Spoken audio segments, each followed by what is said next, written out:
OBC समाजाच्या मागण्यांसंदर्भात मंगळवारी मुंबईत बैठक। मंत्री अतुल सावेंच्या अध्यक्षतेमध्ये होणार बैठक। तायवाडी आणि इतर ओबीसी नेत्यांच्या उपस्थितीमध्ये पार पडणार बैठक। ओबीसींच्या मंत्रिमंडळ उपसमितीची बुधवारी बैठक। उपसमितीचे अध्यक्ष चंद्रशेखर बावनकुळे यांनी बोलावली बैठक। बैठकीत एकूण 8 मंत्री उपस्थित राहणार।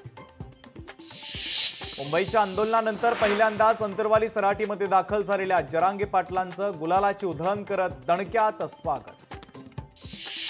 17 सप्टेंबरपर्यंत कुणबी प्रमाणपत्र देण्याची प्रक्रिया सुरू करा, जरांगेंची सरकारकडे मागणी।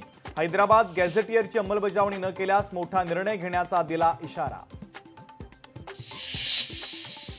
येत्या 1-2 दिवसांमध्ये कोर्टात जाणार जीआरमधील शब्दरचना ओबीसींच्या अडचणीची। मराठ्यांचा जीआरवर छगन भुजबळांची प्रतिक्रिया। रोहित पवार यांनी केलेले आरोप सिद्ध करावे, अन्यथा त्यांनी राजकीय संन्यास घ्यावा। मंत्री चंद्रशेखर बावनकुळे यांचा आमदार रोहित पवारांना सल्ला। निनावी जाहिरातीनंतर कोल्हापूरमध्ये मुख्यमंत्री फडणवीसांचे होर्डिंग। मुख्य चौकात झळकले देवाभाऊचे बॅनर। लोकशाही मराठी ऐका, पहा, जागरूक रहा।